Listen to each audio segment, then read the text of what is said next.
So that's Liam Moore and a tune called Dusk. And it's time to welcome my live guest on the show. It's Kloyd. Hey, Kate Lord, how are you doing?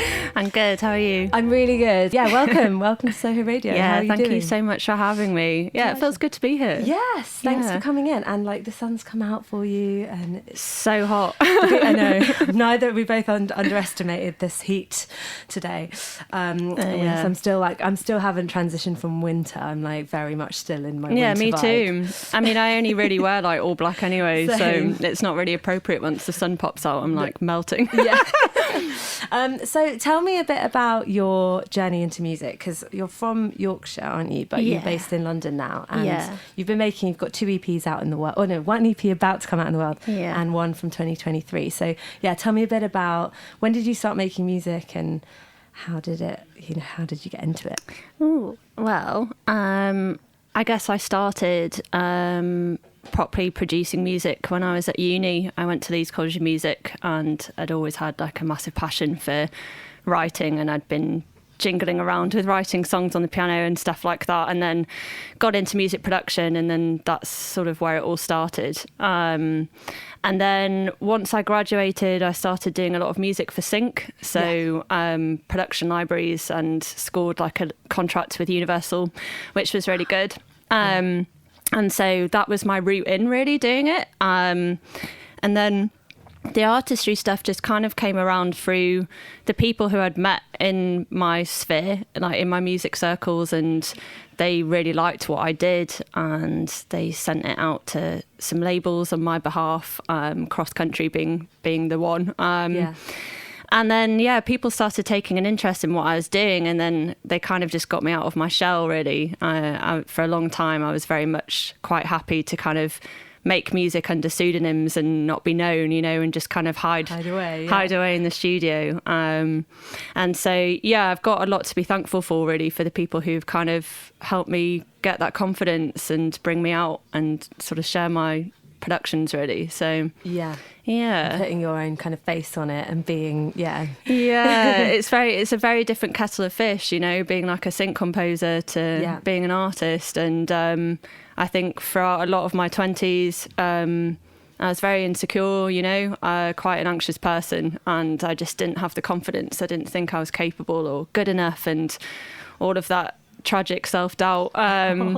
And so it was the people really that I had around me that helped with all of that. And then since then I've just kind of really started to lean into more, what I do and what I'm about, and piece all my influences together, and kind of really get the Kloyd project going. So And what was Leeds like? Because it's I used to go visit there a lot for music nights, because it's just such a rich dance music scene, electronic music scene. So what was it like being in amongst that, and then studying, but then also sort of was there lots to go and kind of check out as you were starting to make music at the same time? Oh yeah, like I loved that city. I still do love it. I had some of my best times in Leeds, and I was mainly a part of, I know there's quite a big sort of indie scene in Leeds, but I was mainly part of the dance culture there.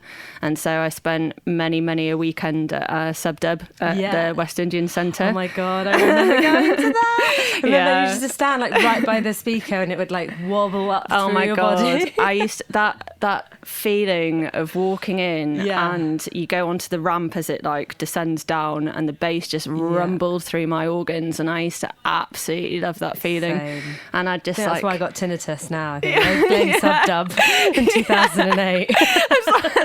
Exactly. And so me and my friends were majorly a part of that scene, and the stuff that was going on in the basement at the Wire. The Wire. And so good. I was really into kind of all of the original dubstep. That's how I came to find out about Burial. And we'd go and cop like white labels at Tribe Records and stuff, and a lot of my mates were DJing that kind of thing as well, and Hyde Park Unity Days. So I was very much in that kind of bass music world really when I was in Leeds, and not really the band scene. And I think because of that, it's really fed into kind of what I do now. Anything with a really heavy bass, I'm sort of all over it. So but it was an amazing time. I loved it though. Yeah. And then when you were getting into starting to write your own stuff, is it like a bedroom setup? Were you kind of is it laptop based, Ableton based? Like what were the tools that sort of set you on your path? Yeah, it's always been Logic, still is now. I mean, like I always say it, they all do the same thing really. Ableton is like great, I can use it. It's just whatever you get used to. And yeah, it's just been laptop production really. Until more recently, I've kind of been hiring studios, and like that's how I'm able to do the collaborations I've been doing. But yeah, just very much in the box, you know. Try not to kind of think that you need too much equipment, you know. As long as you've kind of got the basics, then you can whip something together. Is how I approach it really. And are you one of those that just you do it on the move anywhere, like a train? Isn't it Fred again? He'll just like sit in a train station, write a song.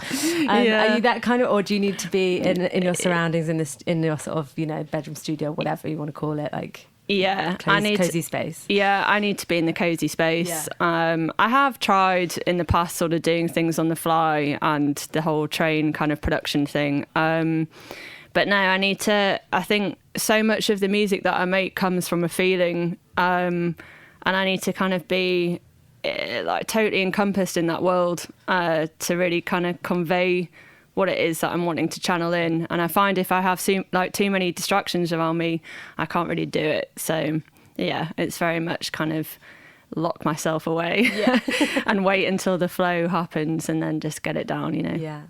So we've got the new EP coming out on the 7th of June, the Hourglass EP, and it's coming out on Cross Country Records. So we've got the whole, there's one track that's still not able to play, but I've got the other three. And Night Tales featuring Cree, is it? Cree? Yeah, Cree, that's right. Night Tales featuring Cree is the most recent that you've put out into the world.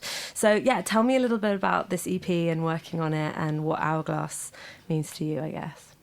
Yeah. How to unpack that. So Hourglass, all of this music was written between a year and a half to a year ago. I very much approached it with the idea before I started writing the music that I wanted to make quite a collaborative project. So then I'd be able to perform it live with other musicians. So I wanted to bring on different vocalists. And the whole sentiment around Hourglass and the title of it is about this feeling that sadly I'm still sort of experiencing now. I thought I'd be over it like a year later, but very much this feeling of running out of time and feeling a lot of expectations from society as a woman and stuff, and what you should have achieved or where you should be at in your life, and feeling like I'm kind of falling behind the curve a bit. And so that is the sentiment of it. But then the paradox is taking some comfort in an acceptance in the fact of that you are where you are now, and to try and sort of utilise the present and the moment that you're in, and not kind of jump too far ahead and compare and all of the rest of it. So it's got like a conflicting message really, but that's what it means to me. And then with Night Tales, this track just came out. Every track, it's weird. It's not like I sit down and I start thinking, cool, I want to make a trip hop track or I want to make a dance track. It just starts usually from a sample, and this track is very much one of those tracks that did. The opening sound when it begins was some strange guitar sample I found somewhere and cut it up and reversed it and shortened it, and then from there I'll start building it. And as I started mapping it out, I was like, well, this would be great if it had a vocalist on it, and someone put me in touch with Cree, and she came in and did the vocals. It's co-written with Imogen the Knife. She's an amazing songwriter. And so that's how that track kind of happened. But it's very much around this notion of experience. And I kind of wrote it around the time where, you'd go out on a night out in London and you come back by yourself off the tube and it's like midnight or 1 a.m, and you're kind of just questioning all of your life choices and, people that you've just been around for the evening, or and just feeling very, very isolated and alone in those moments. And it's kind of around that, you know. I can really relate to all of the time thing. It's really hard to not let that kind of stuff get on top of you, I think. And I think because of just everything that's gone on in the last few years, I think it's like, it really hits you at different times. And it's like trying to just be present and actually just feel like, no, there's so much time. And probably in 15, 20 years time in our lives, we'll probably like, God, I wish I didn't spend all that time worrying about.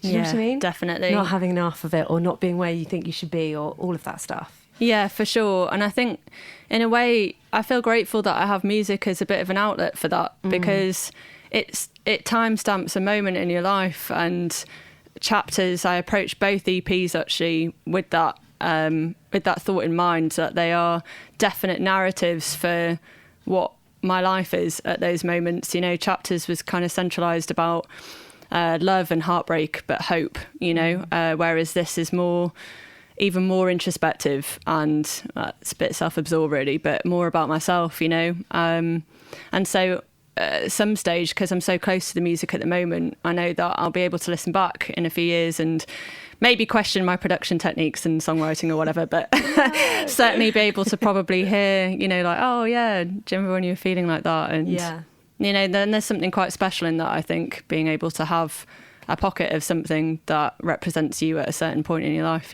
Definitely. Well, let's hear it. This is Night Tales featuring Cree, and we'll chat more with Kate Kloyd after this. So this is Night Tales featuring Cree. It's by Kloyd, who is my guest on this month's show here on Music Discovery on Soho Radio. And I'm joined by Kate.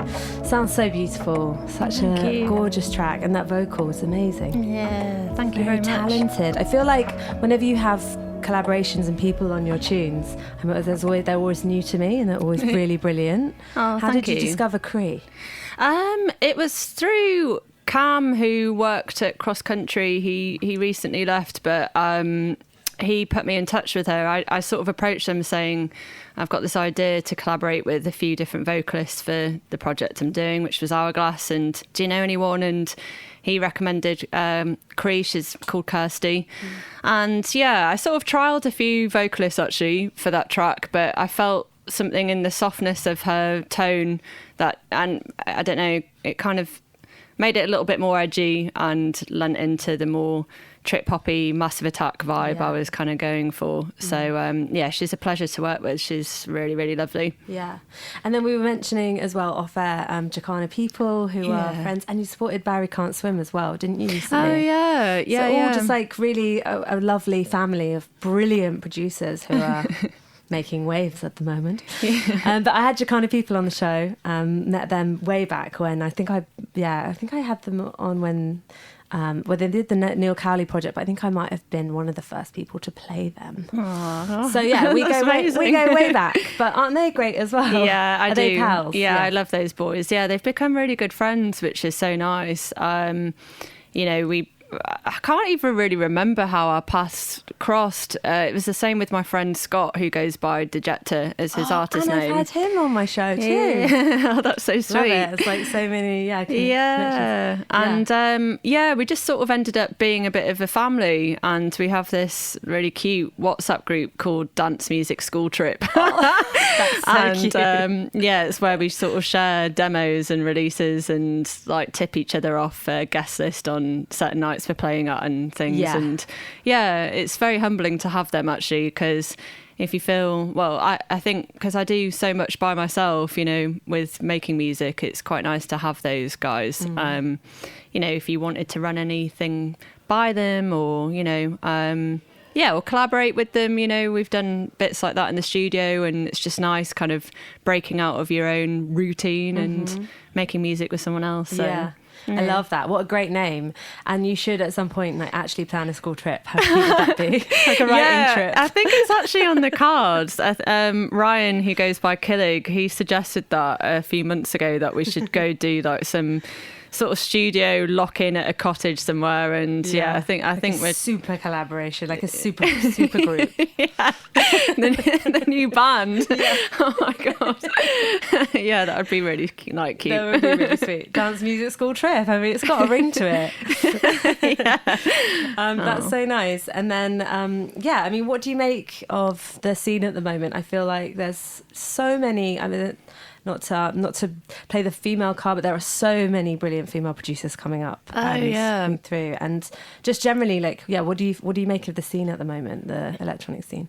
I think it's thriving, and there certainly has been a big increase around women who are making music, who are producing it as electronic producers. There's been a lot more awareness, and they're getting the limelight that they so rightfully deserve, myself included, which I think is really important for the industry. It's a long time coming, and I think there's still a long way to go with that, but it feels fruitful, and there's a lot of bangers coming out, and new takes on old style genres, and this resurgence of trip hop that's come back, which is really beautiful, because that's always been my jam. And so to hear that across the board is really good. So it's nice to see, Tisha's sort of leading the way, and Pretty Girl and artists like that. There's this new artist called Drea. She's sick. Like there's a lot, Yeah, so much to find, and so many. Yeah, it's just really exciting that it feels like there's progress being made, I think. A lot of progress, and it's inspiring, It kind of comforts you to be able to keep going and doing it, because for so long, it's, the people that you look up to are mainly guys that are making the music, producing it in the electronic world anyway. It's very inspiring. Yeah. And have you felt sort of like held by, have you found it quite like nice with the label that you're on, and just like good people around you sort of thing? It feels like you're being held by, and guided maybe. Yeah, I think so. I've certainly been guided, and cradled to an extent, in terms of, being allowed to kind of create what I want to create, and having the support behind me to do that. I feel really lucky that they've given me that platform to do it. They've been really helpful on that front. Yeah. And then what can we expect from you in terms of live shows? Like, is there going to be, once the EP's out later this year, and festivals and things? Yeah, so I'm currently cooking up a live show, which I haven't actually announced yet, but I will at some point. But it is, you can be vague, set for this year. Exciting. And I've got all my musicians on board, and sort of going to convert it into a live band performance, because I purposely wrote Hourglass to be catered for that. And so that's just something artistically that I want to tick off for myself. When I was like in the Leeds days, I never performed with people. I was just always like in a studio by myself, and so it's almost like an excuse to be like, oh, can you come and play with me? And then I think I'm doing Float Along Festival in Sheffield, that just came in the other day in September, and I'm sure there'll be some other like DJ type gigs, but at the moment my focus is very much getting this live show put together, and performing Chapters and Hourglass, hopefully. And then at some point, I guess, working up to the debut album. This is my plan. So I had a chat with someone the other day, and Cross Country have said it to me before as well, that because I've gone down the body of work route, that people see me as like an album artist, and I was like, yeah, totally, because I like the journey that they take you on. I know it's kind of old school in a way, because the algorithm and everything, it just plays into this sort of release a single and then release another single later, but I sort of like the whole narrative and journey that music can take you on sonically, and so that is something that I want to do within the next sort of 2 years, really, is get the album ticked off. Amazing. So, yeah, people still listen to albums from start to finish. I'll never. I think with the upswing of vinyl now, it's like in sort of rude health. I think there are discerning music lovers will listen to that whole album, I guess. But I know what you mean about algorithms and everything just being so kind of scatty and short form and things. But yeah, I'm kind of wanting to play a part in undoing that. Yeah. Not that, you know, I have any sort of greatness to be able to do that, but yeah, you know, in my world, if I could go back to just having a Nokia 3210 and living a pretty closed bubble life, I probably would. Yeah. And I feel the same in terms of how music is digested. Yeah. I think I have more of those kind of views, really. Nokia 3210 and a map and like walking around London with a map. Just not even a map. I sort of spend my days not really knowing who I am or where I'm going, if I'm honest. So yeah, just using the North Star to guide you back. Or whatever. Pretty much. Yeah, I know what you mean. God, it would be nice, wouldn't it? It's like sometimes it's exhausting. That feeling of being off grid, you know. I quite like it. I like the elusiveness of that. So yeah. Talking about being off grid, we're going to play Sir, and this is another track off the EP. I love this tune. This is one of the recent tunes that I've been rinsing a lot. Oh, thank you. And it's quite like road trippy vibes, isn't it? It's quite kind of cruisy, cinematic. Yeah. Tell me about this trip. Okay. Well, that's good that conveys, because it came off the back of a trip I took to California last year. It's like really cliche to say it, but it's true. And I went on that trip because I was wanting to escape and run away at the time, and I needed to just have a change of scene. And my friend who lives out there, we did a big sort of tour around California and went to Sir and Joshua Tree and things like that. And did you do Highway 1 down the coast? Yeah, so it's good. Magical, isn't it? It's so magical. Yeah. And so off the back of that trip came out Sir, and I did go into a mindset of I want to make something a bit more upbeat, because I'd done Eye of It All. That was already kind of cooking in the bank, and Night Tales was also cooking. And so I was like, right, you know, I want to pick up the pace, and that's kind of what I did. And then I have this tendency, so Sir kind of finishes as a track by, I don't know, 3 minutes 52 or something like that off the top of my head. And then I just ended up tagging this 2-minute outro onto the end, which I have a big tendency to doing things like that. And I'll just get carried away with adding more and more harmonic layers, and then came the strings and all the harps and the piano. But yeah, the breakdown of it, Dejector, who I was saying earlier, he helped me with that. I took it to him, and he's really good at arranging music, like really good at arranging it. Otherwise, you know, my stuff would just be big cinematic full score sometimes. And it was his idea to run the stretch vocal that I have running through it, that very ethereal kind of thing, through a gate. And we both said it sounds a bit like Chorus, which is, he's an influence for me for sure. And so I've got him to thank for that, for like really gnarly breakdown of the stuttering vocal. That's basically Sir. Yeah. Well, let's play it. Kloyd, Kate, thank you so much for coming in. Thank you so much for having me. And I love the music, and everyone go and buy the new EP, Hourglass. Go stream it, listen to it. Will it be coming out on vinyl? It's something that I really want to do, is have chapters in Hourglass Press. So, but Hourglass finally drops on the 7th of June. But thank you so much for having me. Thanks. It's been so nice to meet you. And I love the music. And let's play out with this. This is I'll be back in 4 weeks' time here on Soho Radio. Thanks so much.